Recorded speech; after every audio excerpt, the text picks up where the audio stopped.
Hey guys, good to be able to talk to you again. We want to get into some other background information about the American government. We were talking about yesterday the significance of the Declaration of Independence and how there were certain ideas embedded in it that Thomas Jefferson wrote.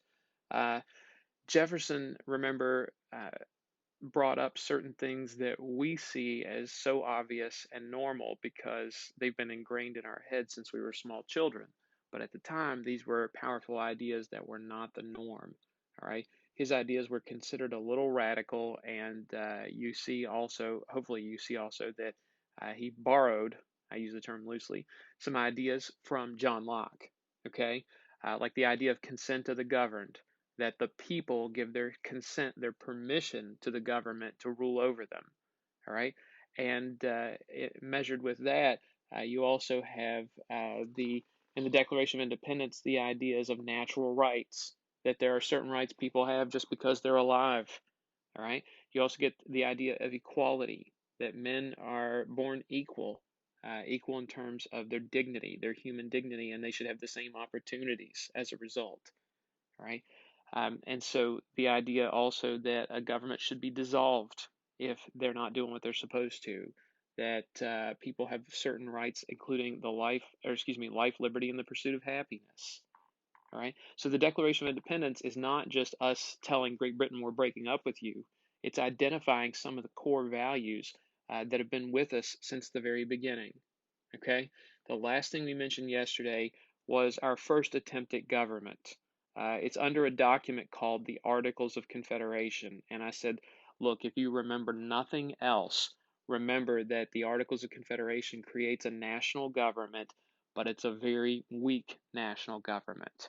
Okay. Now, here's something that you hopefully can figure out. And of course, I'm going to tell you anyway.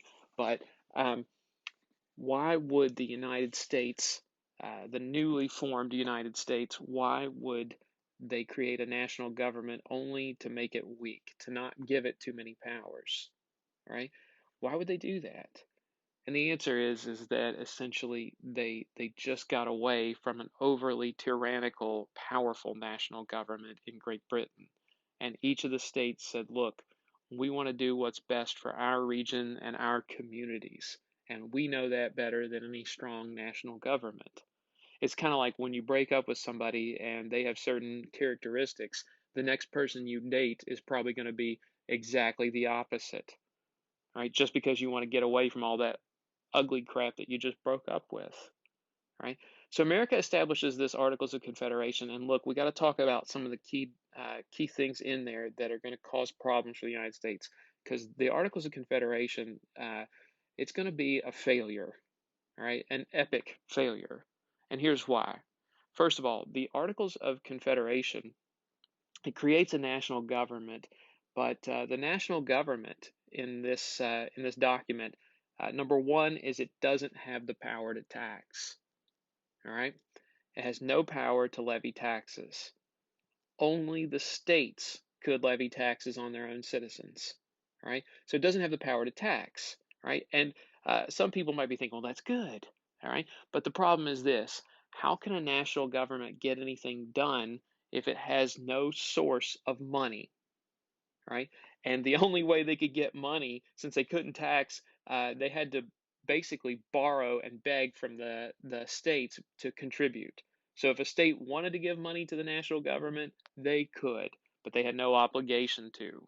All right? So the national government can't tax. That's problem number one. Okay? Problem number two, the national government could not regulate or make laws about interstate commerce. Right?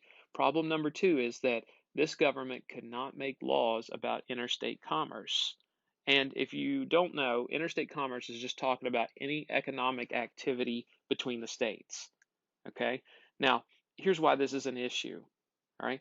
What if I'm making a product here in West Virginia and I want to ship it over to people in Ohio? Do I abide by the economic rules of West Virginia or the economic rules of Ohio? Do I have to pay taxes here? Do I have to pay taxes there? And every state had these different rules about economic activity and what rules had to be followed and what didn't. And that was a big issue because the states just ended up arguing among themselves. Okay, sometimes it's good to let individual states come up with policies for their country or their little state that works best. But in this case, it's good to have one universal set of rules. All right. So this national government that we created first under the Articles of Confederation, it couldn't tax, it couldn't regulate interstate commerce. All right. What else could it not do? All right. That's a good question. I'm glad you asked that. All right. This national government also could not require a national currency. All right. Under the Articles of Confederation, they could print a currency, but it didn't stop states from creating their own.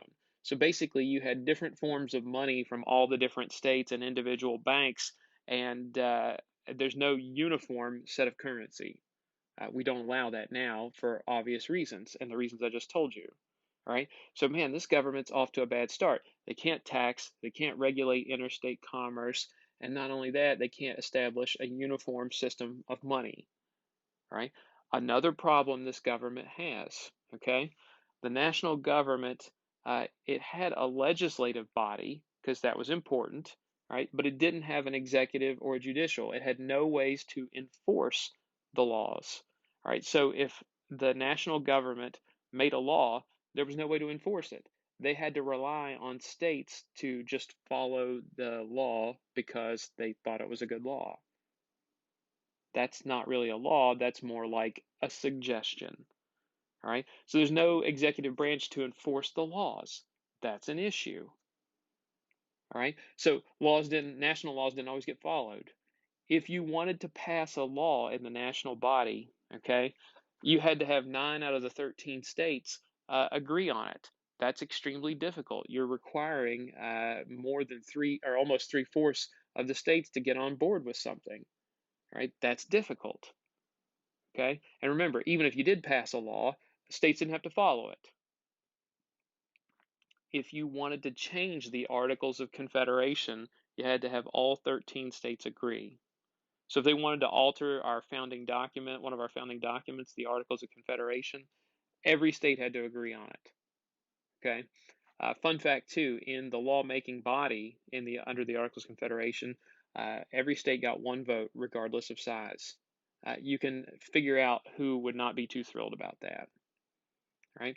Also, a problem that the national government had under the Articles of Confederation, they couldn't raise and maintain an army, right? Ultimately, if there was some issue that needed military help or military to solve that, every state would raise their own militia and they would all work together, right?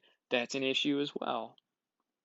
Okay, so you got this national government that we created can't tax, it can't regulate interstate commerce, they don't have a uniform set of money, there's nobody to enforce the laws, even if you can pass them. Every state gets one representative, and if you wanted to change this document, the ground rules essentially, you had to have every state agree on it, right? It's a disaster. Okay, now the Articles of Confederation, it lasts a good 13 years. The strange thing is that America, it's going to take us a long time to learn that we needed a stronger national government.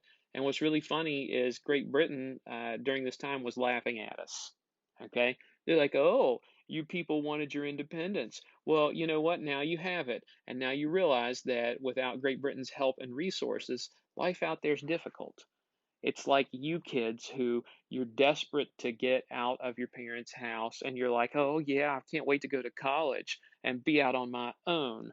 Well, that's great until you're paying for it, and then you get to sit in your 10 by 10 dorm room or your dirty, nasty apartment, and you're like, yeah, I love my freedom. Okay? It's not as easy out there as you think, especially when it's time to pay the bills. All right. So America is struggling in its first 10 to 15 years of existence because we don't have any national identity. The states are all doing their own thing and not working together. And the Articles of Confederation, the way that document's written, our national government is terribly weak. Okay. But people start to see that it's weak. Okay. They see that it's a problem. And so there's a convention called, all right. Several people said, we need to make some changes to the Articles of Confederation. We need to give more power to the national government. So they said, let's have a convention and talk about it. So they schedule a convention in Annapolis, Maryland for the summer of 1786.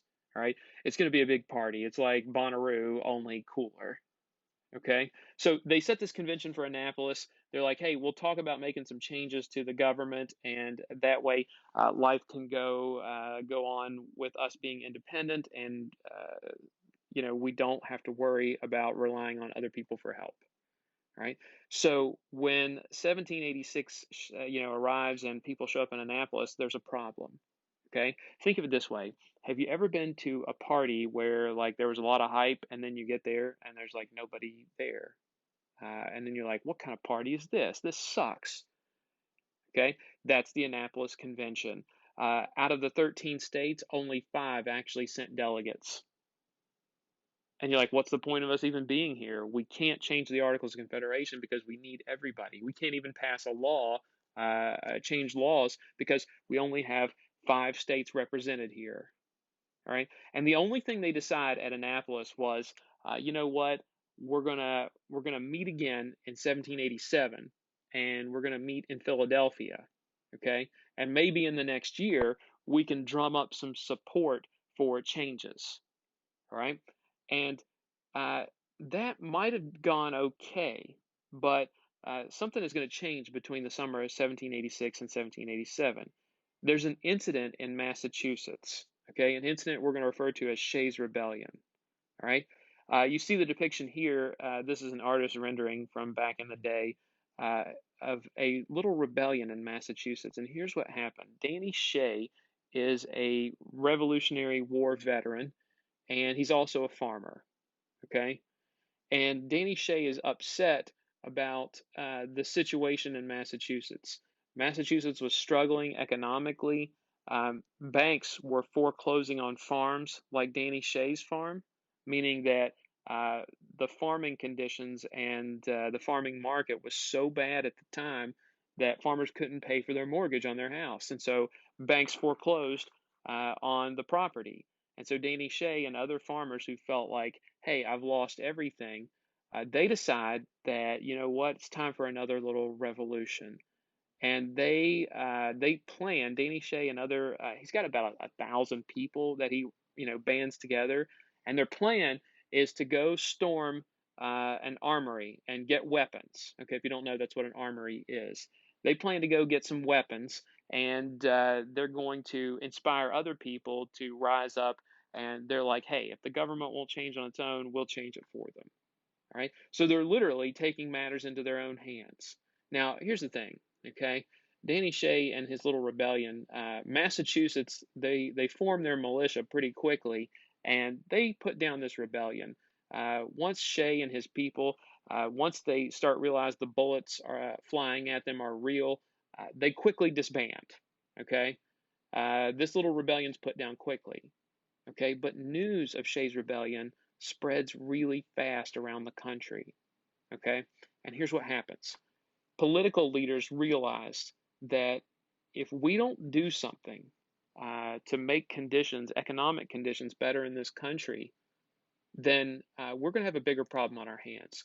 Because they said, look, today it's Danny Shay and 1,000 farmers who aren't very well armed. But what happens if more people start struggling economically? What happens if tomorrow it's 10,000 people who are well armed? Might not be able to rescue our country from this problem. Okay? So Shay's rebellion sends kind of a shockwave through the country. And all of a sudden now political leaders realize maybe we should take this upcoming convention in Philadelphia more seriously. Maybe we need to make some changes to government. And if we do that, we can make our economy and our way of life better for everybody. All right. So here's what's going to happen. In the summer of 1787, all right, people are going to meet in Philadelphia, and they're going to meet in that building, Independence Hall, and they're going to decide that maybe we need to change things. All right. And they don't know it, but the summer of 1787, we're going to refer to that as the Constitutional Convention. Okay. They want to make changes to government, but the reality is they're going to do more than just make changes to the Articles of Confederation. Okay, let's talk about some of the basics of the convention. Okay, purpose and location. We mentioned the location. It's in Philadelphia, the city of brotherly love.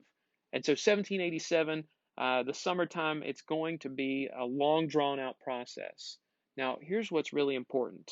Okay, the purpose of the convention. When everybody gets there, and there's 55 men who are in the convention who are making changes or suggesting changes to our way of governing, but they're going to make changes that are way more radical than what people thought. They tell the public, we're just tweaking the Articles of Confederation, okay? We're going to give the government, the national government, a few more powers, all right?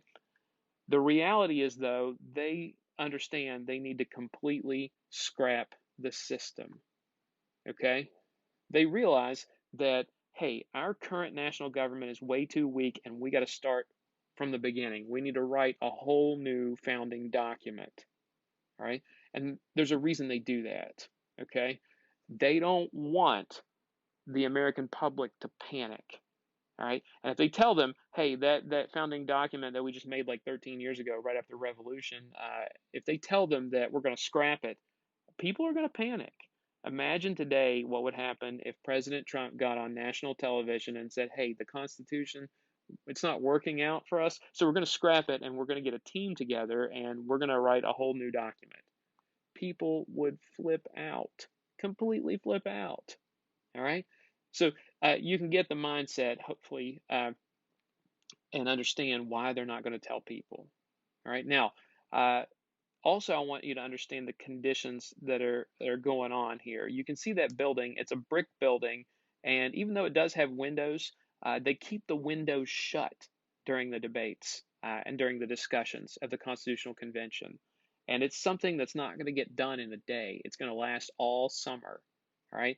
And it's going to go through the dog days of summer. We're talking like the end of June, July, August, and part of September for the Constitutional Convention. So imagine it's summertime in Philadelphia. You're in a brick building, okay? The windows are closed. There's no air conditioning. People at the time, men usually wore these like woolen suits. It's going to be hot in there. And you're going to be dealing with people who uh, don't think like you do. So you can imagine how frustrating it would be. Plus, there's no real deodorant. People are going to smell disgusting. Sometimes during the arguments at the Constitutional Convention, people are going to they're going to drink. Right? They're like, this is the only way I can make it through it. Okay? People are going to get frustrated with one another. Right? But you have to realize this too. The people at the Constitutional Convention are the best and the brightest of the country. Right? And there's some people that are really significant there. Okay? Nobody is more important than George Washington. All right? He's the most important person there. Washington is, he presides over the convention. Okay? He's going to maintain order in the room. And he's the one guy in the country that everybody respects. And if he says to simmer down, people are going to simmer down. If somebody had something bad to say about George Washington, they would have never done it in public. Okay? He's the guy that can call people out and they can't question it. Now, the strange thing is this, too. Washington is a guy of rare character. Okay? He purposely does not talk a lot at the convention. All right? And the big reason why is that he realized that his words carried weight. And he didn't want to be overly influential and, uh, you know, be able to boss around or dictate what was going to happen. He knew that other people had good ideas. And so he purposely withheld comment frequently for that reason. I don't know if I could have withstood that. I would want my influence felt, right? But Washington's not a normal guy. Now, we'll tell you more about the Constitutional Convention later on. Those are the big things for the moment, okay? So I hope you guys are doing well at home, and we'll pick up with this tomorrow, y'all.